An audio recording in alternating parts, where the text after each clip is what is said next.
गोलीय दर्पण की वक्रता त्रिज्या अर्थात कैपिटल आर और फोकस दूरी अर्थात स्मॉल एफ में जो संबंध है F is equal to R by two, वो बहुत सरल तरीके से हम समझेंगे। यूट्यूब में आज तक आपको इतना सरल उत्तर नहीं मिला होगा। तो relation between focal length and radius of curvature of spherical mirror. तो देखिए हमने एक गोली दर्पण लिया है जिसको हम कह रहे हैं अवतल गोली दर्पण। तो ये कौन सा दर्पण है? अवतल गोलीय दर्पण। इस अवतल गोली दर्पण की ये हो गई आपकी मुख्य अक्ष, ठीक है। तो अब इसके बारे में हम बता देते हैं कि इसका जो ध्रुव है उसका नाम, हम ध्रुव को क्या बोलते हैं? पी बोलते हैं। यहाँ पर कोई फोकस पॉइंट होगा इसका तो उसको हम एफ कहेंगे, और फिर उससे थोड़ा सा आगे यहाँ पर ये सी बनाना है आपको, और ये है आपका वक्रता केंद्र। याद रखिएगा कि ये जो दूरियां हैं पी से एफ तक की, वो उतनी ही होना चाहिए जितनी एफ से सी तक की। मतलब एफ को आपको सेंटर में बनाना है पी और सी के। चित्र बनाते समय आप ध्यान रखिएगा थोड़ा सा।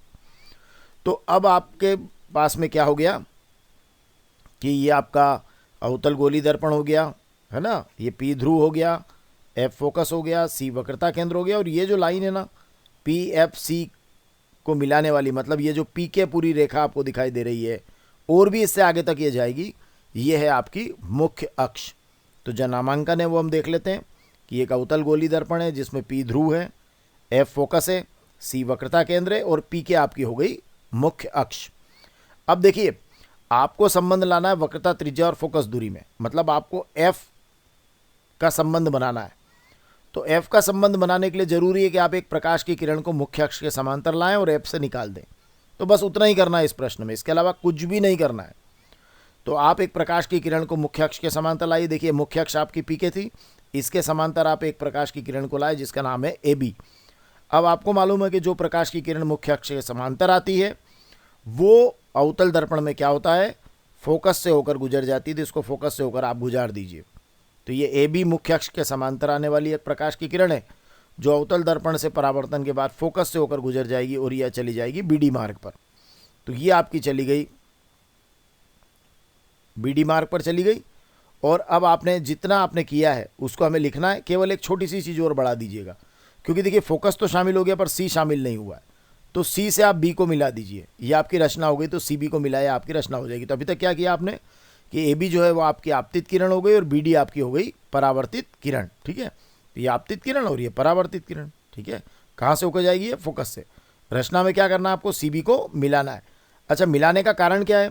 मिलाने का कारण ये है ताकि आप सी भी आपके पास आ जाए और एफ भी आपके पास आ जाए, क्योंकि संबंध आपको आर और एफ में देना है। तो ये पी से सी तक की दूरी आर कहलाती है और पी से एफ तक की दूरी एफ कहलाती है। तो ये आपको रिलेशन बनाने के लिए ज़रूरी है। तो चलिए ये आपने रचना में कर दिया, सी बी को मिलाया। अब इसके बाद देखते हैं आप, देखिए ध्यान से, ये आपकी कौन सी किरण थी? ए बी आपतित किरण, और ये बी डी कौन सी किरण है आपकी? परावर्तित किरण, ठीक है। सी बी आपका क्या हो गया? अभिलंब। तो देखिए आपतित किरण और अभिलंब के बीच का कोण, ये वाला कोण, ये वाले कोण को ध्यान से देखिए, मतलब ए बी और सी बी के बीच का ये ऊपर वाला कोण, आपतित किरण और अभिलंब के बीच का कोण, इसको क्या बोलते हैं हम?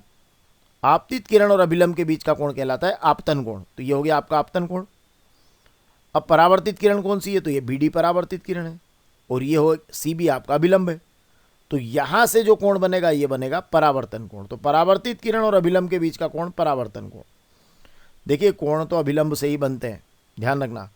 अगर आपतित किरण के साथ अभिलंब है तो आपतन कोण, परावर्तित किरण के साथ अभिलंब है तो परावर्तन कोण। तो यहाँ बन रहा है आपका आपतन कोण और यहाँ बन रहा है आपका परावर्तन कोण। देखिए पहचान के बताना आप कि ये जो एंगल एक बन रहा है, यहाँ पे चित्र में देखिए आप, एंगल एक जो बन रहा है ये है आपका आपतन कोण, है ना। देखिए ये आपतित किरण और ये अभिलंब, तो ये इसके बीच का कोण आपतन कोण। अब यहाँ देखिए एंगल दो को देखना आप ध्यान से।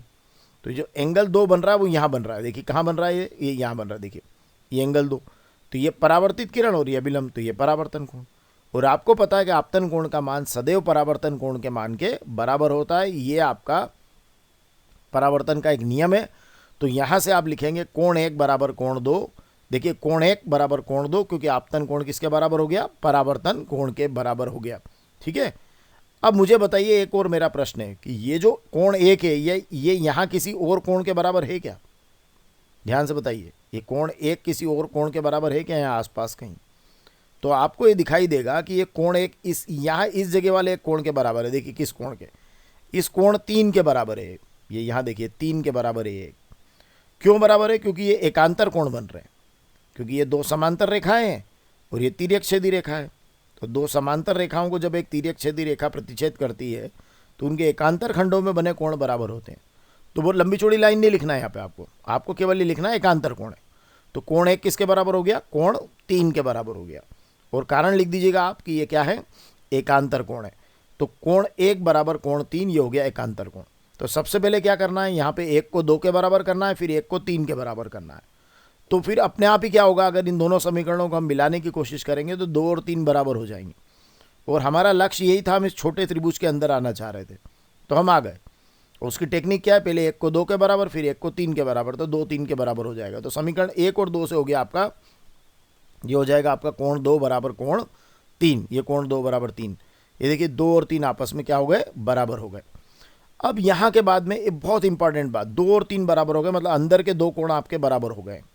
ठीक है, ये अभिलंब रेखा है और ये 2 और 3 कोण क्या हो गए? आपस में बराबर हो गए। तो जब ये 2 कोण आपके आपस में बराबर होते हैं तो इस तरह से हम जानते हैं, ज्यामिति से, जो हम ज्यामिति की हमने जो स्टडी की उससे हम जानते हैं कि इस तरह से अगर 2 कोण बराबर हो जाते हैं तो फिर 2 भुजाएं भी आपस में क्या हो जाती हैं? बराबर हो जाती है। तो ये जो ये वाली लाइन है, इसको आपको छोड़ना है। अब बची हुई 2 भुजाएं कौन सी आपकी? ये CF है और एक है आपकी BF। तो ये BF किसके बराबर हो जाएगा? CF के। अगर ये दोनों एंगल बराबर है तो फिर आप लिख दीजिएगा कि BF बराबर CF। तो देखिए ये BF और ये BF हो गया और ये CF हो गया। अब इसमें यहाँ आकर आप देखना कि ये CF तो मुख्य अक्ष पर आ गया है, तो मतलब इसका मान हम लिख पाएंगे किसी भी तरीके से। जो मुख्य अक्ष पर लंबाई नापना है वो नाप पाएंगे, ये आप नहीं नाप पाएंगे BF। तो अगर यहाँ पर आपको क्या करना है, एक अपनी तरफ से एक बात मानना पड़ेगी कि यदि ये दर्पण का द्वारक छोटा हो, ये पूरा जो द्वारक है ना इतना बड़ा, यहाँ से लेके यहाँ तक, अगर ये बहुत छोटा होगा तो फिर ऐसे में क्या होगा कि B P के निकट आ जाएगा। तो फिर ऐसे में आप BF की जगह लिख सकते हो PF। देखो B बहुत पास आ जाएगा, बिल्कुल लगभग यहाँ द्वारक छोटा होने पर, तो BF की जगह हम लिख पाएंगे PF। तो आपको यहाँ कहना, और क्यों नहीं लेना चाह रहे हैं आप BF को? क्योंकि ये ऐसे ऊपर है, इसको नाप नहीं सकते आप, तो इसलिए आपने कहा कि ये द्वारक छोटा हो तो फिर हम इसको PF लिख सकते हैं। तो BF की जगह आपको क्या लिखना है? PF। तो यदि दर्पण का द्वारक छोटा हो तो BF की जगह आप लिखेंगे PF और BF की जगह आप लिख दीजिए PF। तो ये देखिए BF की जगह आप PF लिख दो, तो ये हो गया PF बराबर CF। तो ये PF बराबर CF, इससे ही पता चल रहा है कि बीच में है, क्योंकि PF किसके बराबर हो गया? CF के। उत्तर आ चुका है, लेकिन अभी इसको थोड़ा सा आपको ढंग से लिखना पड़ेगा कि ये PF तो ठीक है, P से F तक की दूरी, फोकस दूरी हमें मालूम, यहाँ हम F लिख सकते हैं, लेकिन ये जो CF है इसमें P नहीं आ रहा है, तो इसको भी P में कन्वर्ट करो CF को। तो देखिए ये CF को क्या लिख सकते हैं आप? CF को आप लिख सकते हैं PC माइनस PF। तो आप लिख दीजिए। तो देखिए ये तो आपका PF ही हो गया, और CF की जगह क्या लिखा? देखो आप CF की जगह PC माइनस PF, ध्यान से देखिए CF, तो इसको आप लिख सकते हैं इस पूरा PC और उसके बाद में ये माइनस PF। देखिए फिर से PC और उसके बाद आप इसको लिख सकते हैं माइनस PF, तो PC माइनस PF। अब ये PF इधर ले जाओ तो PF में PF जुड़ जाएगा, तो ये हो जाएगा 2PF। ये 2PF इज इक्वल टू हो गया PC। और अगर आप PF निकालने जाएंगे तो ये हो जाएगा PC बटे 2। देखिए 2 बटा में आ जाएगा है, तो PF बराबर हो जाएगा आपका PC बटे 2। ये हो गया PF is equal to PC upon 2। अब इनके मान भरना है, तो P से F तक की दूरी, मतलब ध्रुव से फोकस तक की दूरी, इसको हम बोलते हैं फोकस दूरी। क्या बोलते हैं? फोकस दूरी। तो फोकस दूरी को हम बोलते हैं स्मॉल f, है ना। P से कैपिटल F तक की दूरी को स्मॉल f बोलते हैं। तो ये हो गया स्मॉल f, तो यहाँ इसकी जगह लिखेंगे मैंने स्मॉल f, लेकिन चिन्ह परिपाटी से हम जानते हैं कि चूंकि ये लेफ्ट साइड की दूरी है इसलिए माइनस होगी, तो ये हो जाएगा माइनस का f, स्मॉल f। और फिर PC की जगह क्या लिखेंगे? तो PC की जगह हम लिखेंगे P से C, मतलब ध्रुव से वक्रता केंद्र तक की दूरी, तो इसको हम बोलते हैं वक्रता त्रिज्या, जिसका संबंध निकालना आपको कैपिटल R, लेकिन ये भी लेफ्ट साइड में, तो ये भी होगी माइनस की। तो ये हो जाएगा PF की जगह हो जाएगा आपका minus F is equal to minus R by 2। देखिए PF की जगह लिख दिया माइनस F और PC की जगह लिख दिया माइनस R, तो minus F is equal to minus R by 2, और माइनस से माइनस कैंसिल करेंगे तो आपका रिलेशन आ जाएगा F is equal to R by 2, मतलब वक्रता त्रिज्या और फोकस दूरी का संबंध आ गया कि फोकस दूरी वक्रता त्रिज्या की आधी होती है। कभी कभी एग्जाम में ऐसा भी पूछ लेते हैं कि R is equal to 2F सिद्ध करो, तो क्रॉस गुणा कर देना आप, तो R इज इक्वल टू क्या आ जाएगा? 2F आ जाएगा, मतलब वक्रता त्रिज्या फोकस दूरी की दुगनी होती है। और इस रिलेशन में सबसे इंपॉर्टेंट मज़ेदार बात यह कि इसमें कोई थ्योरी नहीं है, थ्योरी इसी टेक्निक से लिखना है, और 1 को 2 के बराबर करना है, 1 को 3 के बराबर, 2 और 3 बराबर हो जाए, फिर अंदर की 2 भुजाएं बराबर कर देना और ये द्वारक छोटा करके पीएफ बीएफ की जगह पीएफ लिख देना। तो आपका इसी लाइन में दोनों आ जाएंगे। उसके बाद में कुछ नहीं करना, सिर्फ आपको वैल्यू को पुट कर दोनों को पी के पदों में लेके और उसके बाद में मान को भर देना है, तो ये आपका प्रूव हो जाएगा। तो ये इसी तरीके के सारे आंसर्स को देखने के लिए प्लेलिस्ट अवेलेबल है। आपका यूनिट 1 से लेकर पूरी यूनिट 9 तक सारी प्लेलिस्ट चैनल पर उपलब्ध है, सारे वीडियोस चैनल पर उपलब्ध है। 12 के मोर देन 200 वीडियोस चैनल पर अवेलेबल है। आप जाइए चैनल पर और हमारे साथ में फिजिक्स को पढ़ते रहिए। चैनल को सब्सक्राइब कीजिए, जुड़े रहिए। धन्यवाद।